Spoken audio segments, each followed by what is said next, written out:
Subscribe કરો એ high news India ચેનલને, પછી યુટ્યુબ એપ પર બેલ આઇકોનનું બટન દબાવો અને નિહાળો એ હાઈ ન્યૂઝ ઇન્ડિયા ચેનલ.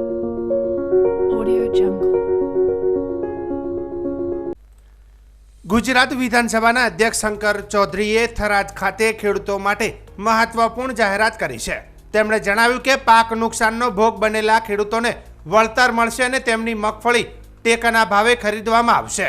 આ જાહેરાત આત્મનિર્ભર ભારત સંકલ્પ અભિયાન અંતર્ગત સહકારિતા સેલ ગુજરાત પ્રદેશ સંમેલન દરમિયાન કરવામાં આવી હતી. આ સંમેલન થરાદ ખેતીવાડી ઉત્પન્ન બજાર સમિતિ ખાતે શંકર ચૌધરીની અધ્યક્ષતામાં યોજાયું હતું. અધ્યક્ષ શંકરભાઈ ચૌધરીએ જણાવ્યું હતું કે ખરીદ કરતી વખતે સંસ્થાઓ માટેના પરિપત્ર અંગે તેમણે સહકાર અને કૃષિ મંત્રી જીતુભાઈ વાઘાણી સાથે વાતચીત કરી છે. ગુજકો માસોલ અને અન્ય સંસ્થાઓને સૂચના આપવામાં આવી છે કે ખેતીના પાકમાં થયેલા નુકસાનનું વળતર ખેડૂતોને ચૂકવવામાં આવે. તેમણે વધુમાં સ્પષ્ટતા કરી કે જો કોઈ ખેડૂતને 2 કે 3 ખેતર હોય અને તેમાંથી એક ખેતરમાં પાકને નુકસાન થયું હોય તો પણ તેના અન્ય ખેતરોમાં પાકેલી મગફળી ટેકાના ભાવે ખરીદવામાં આવશે. આ રાજ્ય સરકારના ખેડૂતો પ્રત્યેનો ઉદાર નિર્ણય છે. આ સંમેલનમાં પૂર્વ સાંસદ પરબતભાઈ પટેલ, સ્થાનિક ખેડૂત વર્ગ, સહકારી આગેવાનો અને વિવિધ સંસ્થાઓના પ્રતિનિધિઓ પણ ઉપસ્થિત રહ્યા હતા. આ પગલું સહકારથી સમૃદ્ધિ અને આત્મનિર્ભર તરફ ગુજરાતની વિકાસ યાત્રામાં નવો માઇલસ્ટોન સાબિત થશે. એ પ્રમાણેની દરેક ખરીદ કરવાવાળી સંસ્થાઓ માટે એ પરિપત્ર જે હતો, પરંતુ એને માન્ય સહકાર અને કૃષિ મંત્રી શ્રી જીતુભાઈ વાઘાણીજી સાથે મારે વાત થઈ અને એમણે ગુજકો માસોલ અને બાકી સંસ્થાઓને પણ કીધું છે કે ખેતીના પાકમાં જે નુકસાન થયું એને વળતર મળે તો એ વળતર પણ મળશે અને એ જ ખેડૂતને મગફળી ખરીદવાની હોય તો એ પણ ટેકાના ભાવે ખરીદાશે. તો આ પ્રમાણનો નિર્ણય એમણે કર્યો છે. હું આભાર માનીશ રાજ્ય સરકારનો કે આ રાજ્ય સરકારની ખેડૂતો પ્રત્યેની ઉદાર નીતિ છે. એક ખેડૂતને એક જગ્યાએ 2 ખેતર હોય કે 3 ખેતર હોય તો એક ખેતરમાં નુકસાન થયું હોય તો બીજા ખેતરમાં મગફળી પાકી હોય તો એ મગફળી ટેકાના ભાવે ખરીદવી, એ પ્રમાણેનો નિર્ણય રાજ્ય સરકારે કર્યો છે. રાજ્ય સરકારને હું હૃદયથી આભાર માનું છું. બિહાર વિધાનસભા ચૂંટણીમાં ભાજપ અને તેના સહયોગીઓની જીત બાદ વાવમાં ભવ્ય ઉજવણી કરવામાં આવી હતી. ભાજપના આગેવાનો અને કાર્યકરોએ વાવ બસ સ્ટેશન પાસે ફટાકડા ફોડી મીઠાઈ વહેંચી વિજય ઉત્સવ મનાવ્યો હતો. આ પ્રસંગે ભારત માતા કી જય અને વંદે માતરમના નારા લગાવવામાં આવ્યા હતા, જેનાથી સમગ્ર વાતાવરણ ઉત્સાહપૂર્ણ બન્યું હતું. કાર્યકરોએ એકબીજાને મીઠાઈ ખવડાવી જીતની ખુશી વ્યક્ત કરી હતી. બિહારમાં ફરી ભાજપની સરકાર બનતા વાવના કાર્યક્રમમાં વિશેષ ઉત્સાહ જોવા મળ્યો હતો. આગેવાનો અને યુવા કાર્યકરોએ મળીને વિજય રેલીનું પણ આયોજન કર્યું હતું. સ્થાનિક નેતાઓએ જણાવ્યું હતું કે બિહારની આ જીત દેશના વિકાસને વધુ ગતિ આપશે અને સંગઠનના કાર્યક્રમોમાં નવી ઉર્જાનો સંચાર કરશે. વાવમાં ઉજવણી સાંજ સુધી ચાલી હતી, જે સમગ્ર વિસ્તારમાં ચૂંટણી વિજયના ઉત્સવનો માહોલ દર્શાવે છે. આજે ખુશીનો માહોલ છે. બિહારની અંદર એનડીએની સરકાર ભારે બહુમતીથી બની રહી છે. લોકોનો મત એવો હતો કે ત્યાં ફરીથી એમનું શાસન આવશે, પરંતુ જનમત એવો હતો વિકાસની સાથે, જનમત હતો આદરણીય મોદી સાહેબની સાથે, જનમત હતો આદરણીય અમિતભાઈ શાહની સાથે, જનમત હતો જેપી નડ્ડાજીની સાથે અને જનમત હતો આપણા આદરણીય CR પાટીલજીની સાથે.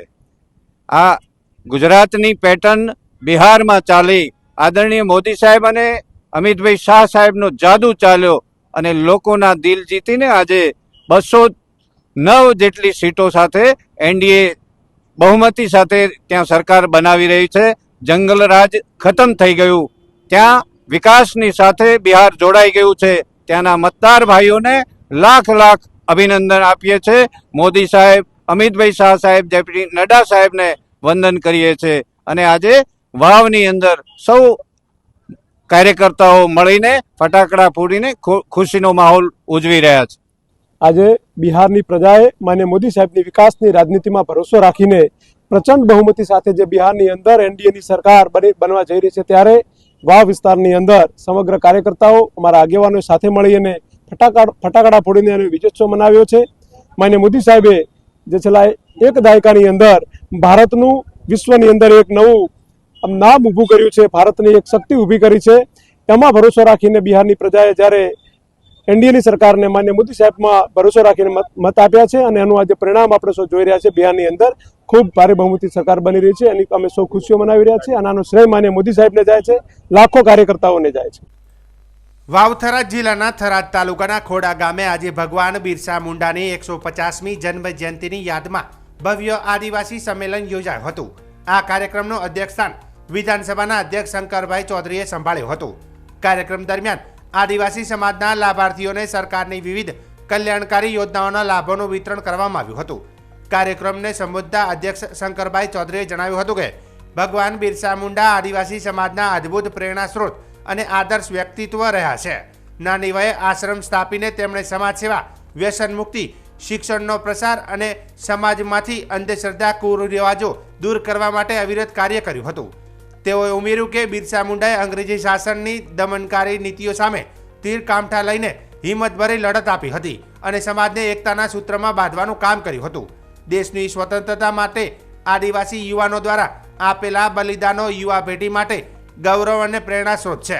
શંકરભાઈ ચૌધરીએ ભારપૂર્વક જણાવ્યું કે આદિવાસી સમુદાયના સ્વાતંત્ર્ય સંગ્રામની ગાથા ઇતિહાસના પાને પૂરતી રીતે નોંધાઈ ન હતી, પરંતુ દેશના વડાપ્રધાન નરેન્દ્ર મોદીએ આ વીર નાયકોના સાહસ અને સંઘર્ષને રાષ્ટ્રીય તેમજ વૈશ્વિક સ્તરે પ્રગટ કરીને આદિવાસી સમુદાયને ગૌરવ વધાવ્યો છે.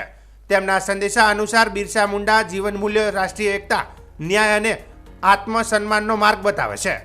ભારત દેશની આઝાદી માટે લડવા વાળું મહામાનવ. ઝારખંડની અંદર રાંચીથી 60 કિલોમીટરના અંતરે આવેલું એમનું ગામ છે અને જન્મજાત દેશભક્ત. જર્મનની ક્રિશ્ચિયન મિશનરી એની સ્કૂલમાં ભણતા ભણતા એમને ધ્યાનમાં આવ્યું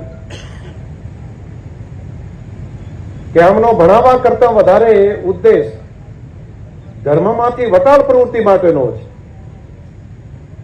અને એ વખતે ત્યાંથી અભ્યાસ છોડીને એની સામેનું એક અભિયાન કરે અને દેશની સંસ્કૃતિ, દેશનો ધર્મ, દેશની ભાષા, દેશની ભૂષા, દેશના વન, દેશની માટી એના માટે સંઘર્ષ કરે. વનસ્પતિઓમાં ખૂબ જાગૃતતા, જાણકારી. એટલે નાની જ ઉંમરે એક આશ્રમ સ્થાપ્યો અને આશ્રમની અંદર પોતે લોકોની સારવાર કરે. ત્યારે ડોક્ટરોની આવી ત્યાં આગળ બહુ તકલીફ, તો બીમાર માણસ હોય તો એને કઈ કઈ વનસ્પતિમાંથી સારવાર આપી શકાય એનું જ્ઞાન, એમની સ્કિલ હતી.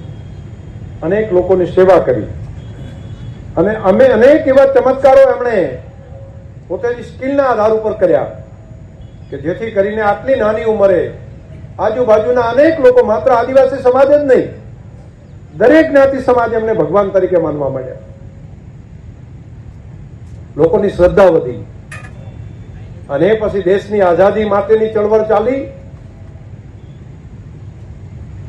ઇંગ્લેન્ડ થી કરીને આખો આફ્રિકા ખંડ, આખો એશિયા ખંડ, એમાં અંગ્રેજોનું બહુ મોટું સલ્તનત, ક્યારે એમનો સૂર્ય આથમતો નહોતો. એની સામે લડાઈ, દેશની આઝાદી માટે હાથમાં તીરકામઠા લઈ અને આખા જનજાતિ સમાજને તૈયાર કરવાનું કામ કર્યું. કાર્યક્રમમાં વાવથરા જિલ્લાના કલેક્ટર જે.એસ. પ્રજાપતિ, જિલ્લા વિકાસ અધિકારી કાર્તિક જીવાણી, જિલ્લા પોલીસ અધિક્ષક ચિંતન તેરૈયા, નિવાસી અધિક જિલ્લા કલેક્ટર ટી.કે. જાની, પૂર્વ સાંસદ પરબતભાઈ પટેલ, જિલ્લા અગ્રણી કનુભાઈ વ્યાસ સહિતના આગેવાનો અને મોટી સંખ્યામાં આદિવાસી બાંધવો ઉપસ્થિત રહ્યા હતા. આદિવાસી સંમેલન દ્વારા આદિવાસી સમાજના હિત, વિકાસ અને રાષ્ટ્રીય ગૌરવના સંદેશને વધુ મજબૂત બનાવવામાં આવી રહ્યો છે. ભારતમાળા હાઈવે પર વાસરડા ગામ નજીક એક કરુણ અકસ્માત સર્જાયો હતો. આગળ જઈ રહેલા ટ્રેલર પાછળ અન્ય એક ટ્રેલર ઘૂસી જતા એક યુવાનનું ઘટના સ્થળે મોત નીપજ્યું હતું. આ મામલે પોલીસે મૃતક ટ્રેલર ચાલક વિરુદ્ધ બેદરકારીથી વાહન ચલાવવા બદલ ગુનો નોંધ્યો છે. મૃતક ચાલકની ઓળખ રાજેશકુમાર મગનરામ ચૌહાણ, ઉંમર વર્ષ 35, તેંદુઆના, તાલુકો જિલ્લો બસ્તી, ઉત્તર પ્રદેશ તરીકે થઈ છે. તે ટ્રેલર નંબર GJ12AW0693 નો ચાલક હતો. આ અકસ્માત સર્જાતા જ આસપાસના ખેતરોમાં વસવાટ કરતા લોકો ઘટના સ્થળે ઉમટી પડ્યા હતા. વાવ પોલીસને જાણ થતાં તેઓ તાત્કાલિક ઘટના સ્થળ પર પહોંચી ગયા હતા અને ટ્રેલરમાં દબાઈ ગયેલા મૃતદેહને ક્રેનની મદદથી બહાર કાઢી વાવ રેફરલ હોસ્પિટલ ખાતે પોસ્ટમોર્ટમ માટે ખસેડવામાં આવ્યો હતો. પોલીસના જણાવ્યા અનુસાર રાજેશકુમાર ચૌહાણે પોતાનું ટ્રેલર પૂર ઝડપે અને બેદરકારીથી હંકારીને આગળ ચાલી રહેલા ટ્રેલર નંબર GJ12 BX 9772 ને પાછળથી જોરદાર ટક્કર મારી હતી.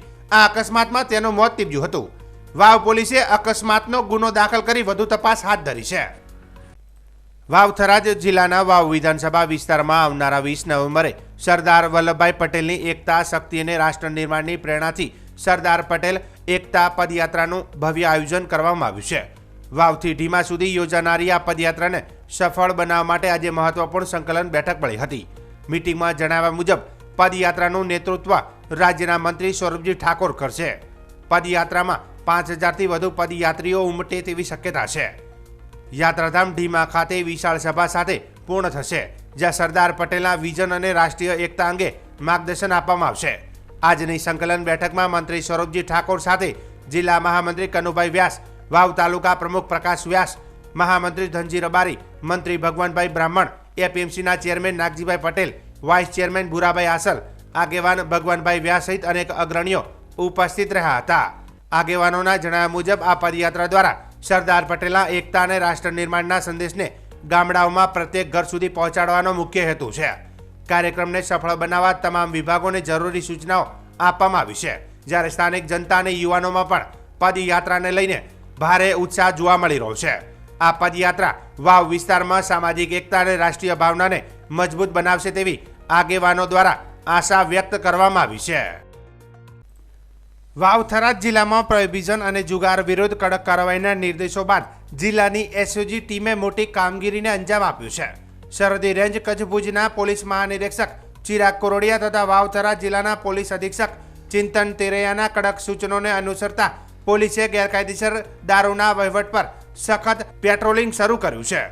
જે અનુસંધાને એસઓજીના પોલીસ ઇન્સ્પેક્ટર એજી રબારી અને સ્ટાફ પેટ્રોલિંગ દરમિયાન ચોક્કસ બાતમીના આધારે જેતરા સીમ જેતરા રાહ પેપરાલ 3 રસ્તાની પાસે રીટ્સ કારને રોકી તપાસ કરી હતી. કારમાં જુદી જુદી 2 ખોટી નંબર પ્લેટો લગાવેલી હતી, જેમાં આગળ GJ23 P7869 અને પાછળના ભાગે GJ08 CM 8637.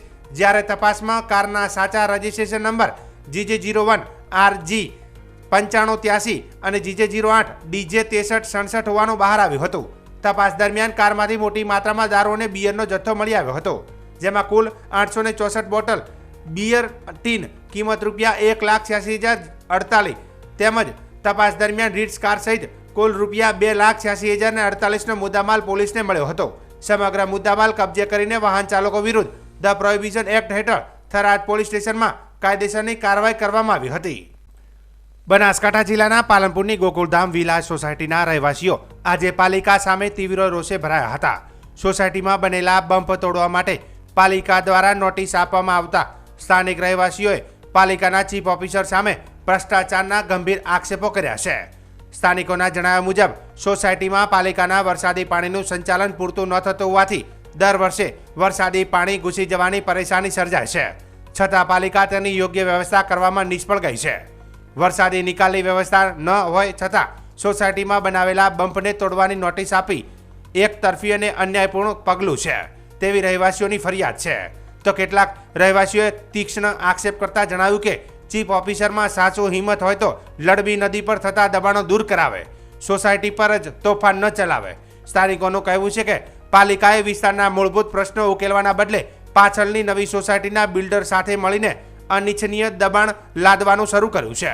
રહેવાસીઓનો આક્ષેપ છે કે પાલિકા પાછળથી બનેલી સોસાયટીઓને અનુકૂળતા આપવા માટે ગોકુળધામ સોસાયટી પર દબાણ બનાવી રહી છે. આ મુદ્દાને લઈને સોસાયટીના રહેવાસીઓ હવે પાલિકા અને સંકળાયેલા બિલ્ડર સામે કોર્ટના શરણે જવાની તૈયારી કરી રહ્યા છે. ગોકુળધામ વિલા સોસાયટીના પ્રમુખ તરીકે આજે જ્યારે સોસાયટીના વરસાદી પાણી ભરાય છે ત્યારે સોસાયટીમાં 3-3 ફૂટ ઘરોમાં પાણી જાય છે. એના નિકાલ માટે અમે સ્વરક્ષણ માટે એક બંપ બનાવ્યો છે. એના માટે પાછળના બિલ્ડરની શિવાનંદાના બિલ્ડર વિજય યોગી દ્વારા વારંવાર ચીફ ઓફિસરને રજૂઆત કરી અને ભ્રષ્ટાચાર આચરી અને ઐશ્વર્યભાઈ ગોહિલ નામના વ્યક્તિ દ્વારા ભ્રષ્ટાચાર આચરીને અમને વારેઘડીએ નોટિસ આપીને બંપ તોડાવવાની કોશિશ કરવામાં આવે છે. એ અયોગ્ય છે અને આ રસ્તો પણ અમારો છે અને એ કહે છે આ રસ્તો અમારો છે. અમારા બિલ્ડરે અમારી સાથે છેતરપિંડી કરી છે એવું અમને અહેસાસ થાય છે. એ બાબતે અમે કોર્ટની કાર્યવાહી કરી છે અને કોર્ટમાં કેસ પણ દાખલ કરી દીધો છે અને આ વરસાદી પાણીનો કાયમ નગરપાલિકા નિકાલ લાવે એવી અમારી ભવિષ્યમાં માંગ છે. અને પાછળના બિલ્ડર ભ્રષ્ટાચાર કર્યો છે એ પણ જગ જાહેર થાય એ મીડિયા મિત્રો અને નગરપાલિકા પણ ભ્રષ્ટાચાર આચરી અને ખોટા લોકોને હેરાન ન કરે. પાલનપુર શહેરમાં કેટલા પણ દબાણો છે કે જે લડબી નદી ઉપર કેટલા પણ દબાણો આવેલા છે. પાલનપુર નગરપાલિકામાં 3000 થી 3500 અરજીઓ પેન્ડિંગ છે, એ દેખાતી નથી નગરપાલિકાને. પૈસાના જોરે અમારી અરજી એક જ દિવસમાં સવારે અરજી, બપોરે ચીફ ઓફિસરની રૂબરૂ મુલાકાત અને સાંજે તોડવાની નોટિસ, એક જ દિવસમાં ખુલાસો. પૈસાના જોરે કેટલું બધું તંત્ર કરી શકે છે અને અમારી આગળની પહોંચ અરજીઓ ક્યારે નગરપાલિકાને જોવા આવવાનો ટાઈમ નથી અને એક જ દિવસમાં નોટિસો ને ફટાફટ નોટિસો બજાવી અને એમની ફરજ પૂરી કરીને તોડવાની નોટિસો આપે છે. આ કેટલું યોગ્ય વર્તન છે? બીજા દબાણો એમને હટાવવા જરૂરી છે, હટાવતા છે જ નહીં અને પૈસાના જોરે તરત જ આવી જાય છે અને તરત જ પૈસાના જોરે જે પ્રક્રિયા છે, વહીવટી પ્રક્રિયા, એમાં તરત જ અમારો જે જવાબ આવે, અમે બપોરે જવાબ આપો ને તરત જ બપોરે જવાબ આપી દે છે. એ કેટલું અયોગ્ય છે, કારણ કે રિસીવિંગ સેન્ટરની પ્રોસેસિંગમાં 2 દિવસ લાગે તો તરત જ 1 દિવસમાં જવાબ આવી જાય છે. પૈસાના જોરે નગરપાલિકા ફૂલ આ બાબતે કાર્યરત છે અને પૈસાના જોરે જ બધું કામ થાય છે. Gokuldham villa society, Gathaman road, અહીંયા અત્રે ઉપસ્થિત રહ્યા. આ જે બમ્પ બનાવ્યો છે એ બમ્પ કોઈને અડચણરૂપ પાછળ શિવ અનંતા સોસાયટીને છે નહીં. જ્યારે અમે અહીં મકાનો રાખ્યા એ ટાઈમે અમારી સોસાયટીમાં પાછળ કોર્ટ હતો, એટલે એ વખતે અમારા બિલ્ડર ગિરીશ રાઠી એવું કહેલું કે આ બધો રસ્તો તમારે વાપરવાનો છે, બીજું કોઈ છે નહીં. અને શિવ અનંતાનો અત્યારે હાલ રસ્તો કાયદેસર પાછળ છે, પાછળ છે જ, એનો આવવા જવાનો રસ્તો છે જ. અને જ્યારે અહીં અમારા નવરાત્રિ જ્યારે થતા હતા આજથી 4 વર્ષ પહેલાં, એ ટાઈમે નવરાત્ર જે માતાજીની સામે પડે છે માણસ, કે નવરાત્ર અહીં બંધ કરાવી દીધેલા. એટલે શું કારણ હોઈ શકે આ બિલ્ડરનું, પાછળ શિવાનંતાવાળાનું? માનસિક ત્રાસ આપે છે અત્યારે અમારા સોસાયટીમાં. અને જ્યારે વરસાદ પડ્યો, હવે આગળની સોસાયટીનું સલંગ બધું જ પાણી અહીં ભેગું થાય એટલે સીધું જ અમારા ઘરમાં પાણી આવે. આ પાણી તો આવે તો ઠીક છે, પણ સંડાસનું પાણી બધાના ઘરમાં 3 ફૂટ પાણી, જે એ સાફ કરતા અમારા ઘરવાળાને અમને 4 દિવસો થયા હતા અને એ બી આખા ઘરમાં સ્પ્રે છાંટવું પડ્યું હતું.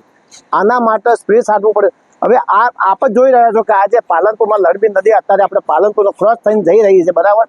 હવે એ પાલનપુર લડબી નદી ઉપર કેટલા દબાણો છે એ જો થતું નથી એમનાથી, તો આ એક બમ્પ એમને નડે છે.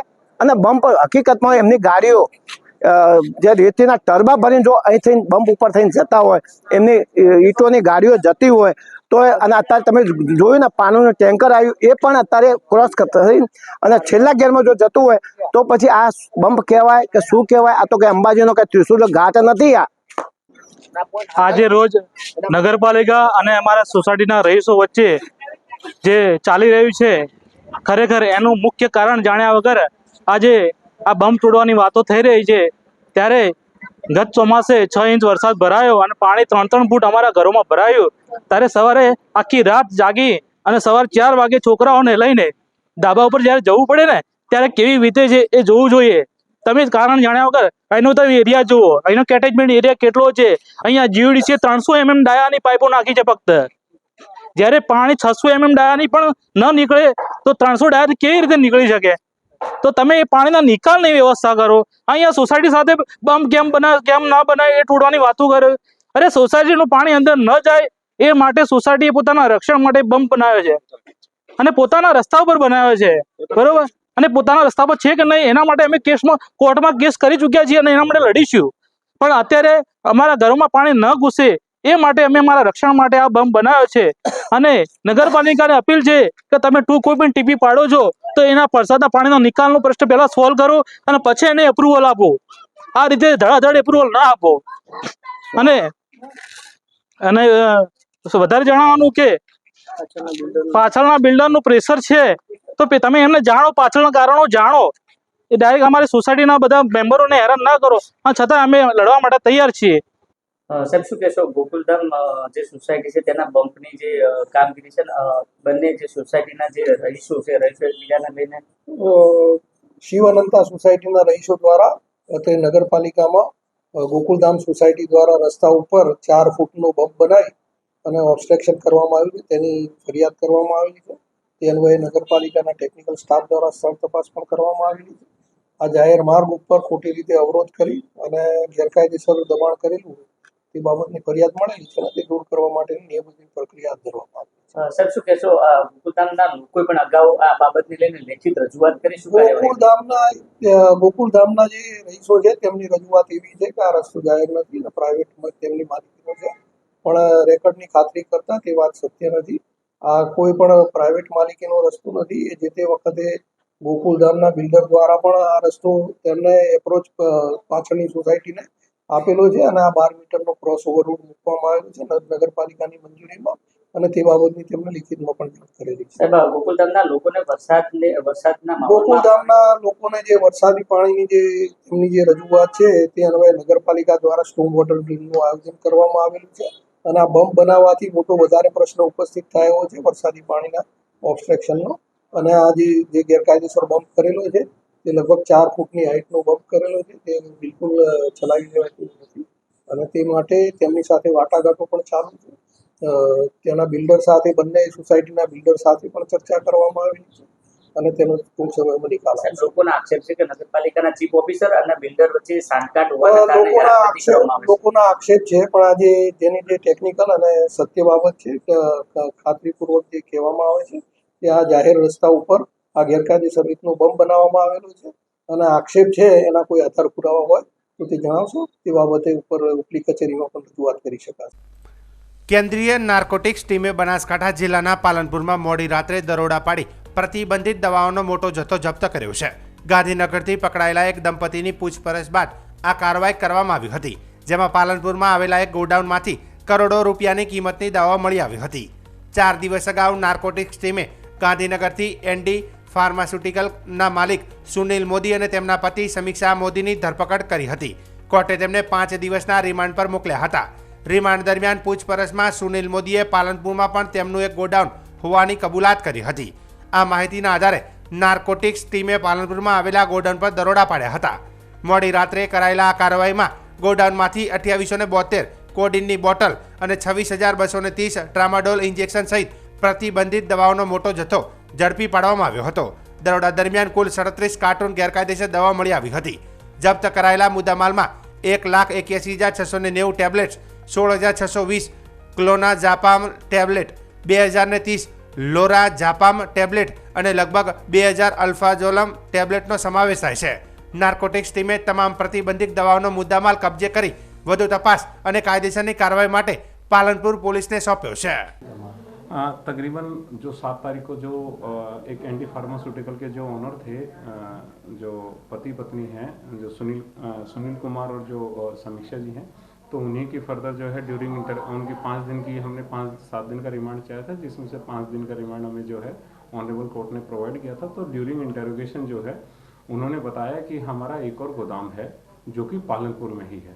तो उसी की जो सुनील कुमार हैं उन्हीं की निशानदेही पे हम जो है हमारी टीम आज हम पालनपुर में पहुंचे. तो जो ढोबरी रोड के पे जो है एक उनका एक गोदाम मिला है और उस गोदाम के अंदर से अंदाजन जो है वो 2872 जो है वो कोडीन की बोतलें हैं और 26,230 ट्रामाडोल के इंजेक्शन व टैबलेट दोनों चीज़ें हैं. उसके साथ में एक नाइट्रोजापाम है जो भारी मात्रा में मिली है, तकरीबन 1,81,690 टैबलेट वो मिली हैं. और उसके अलावा क्लोनाजापाम मिली हैं 16,620. उसके अलावा लोराजापाम 2,030 टैबलेट और अल्फाजोलम जो है वो तकरीबन 2,000 टैबलेट के आसपास की रिकवरी हुई है, जो कुल मिला के 37 कार्टून के आसपास जो है वो अवैध एनडीपीएस दवाइयों के रिकवर किए हैं. सर, अब तक कितने रुपए का माल जब्त किया है और रिमांड में तपास के दरमियान कुछ खुला है कि इन्होंने और भी कहीं डिस्ट्रीब्यूट किए थे? हाँ, तपास के दौरान कुछ लोगों का इन्होंने 1-2 लोगों का नाम बताया है कि, और जो विठल जोशी जो हमने पहले अरेस्ट किए थे उनका नाम भी इन्होंने बताया कि हाँ इन्हीं के द्वारा सप्लाई किया गया था. तो वो भी एक हमारी इन्वेस्टिगेशन की चेन पूरी हुई है, तो उसी के रिगार्डिंग में और फर्दर 1-2 जनों का और नाम आया जिसके रिगार्डिंग अभी इन्वेस्टिगेशन हमारी जारी रहेगी. अच्छा, तपास के दरमियान ऐसा कुछ हुआ कि वो फैक्ट्री उनकी थी वो लीगल? हाँ, ये बिल्कुल, ये क्या था कि ये बड़े समझदार लोग कहूँगा मैं तो इनको, कि इन्होंने मार्च माह में जो हमारी मुलाकात वाईसी दर्जी साहब से भी हुई, जो कि असिस्टेंट कमिश्नर हैं एफडीए के, तो उन्होंने बताया कि इन्होंने अपना मार्च माह में अपना लाइसेंस सरेंडर कर दिया और लाइसेंस सरेंडर करने के बावजूद इन्होंने अपने नाम से, अपनी कंपनी के नाम से ये उसके बाद में भी दवाइयाँ बनवाते रहे, जो कि सिर्फ और सिर्फ नशे के लिए, नशे के अलावा यूज ही नहीं कर सकते, क्योंकि इनके पास कोई वैध लाइसेंस ही नहीं था अपने पास खरीदने के लिए, जबकि वो काम कर रहे थे।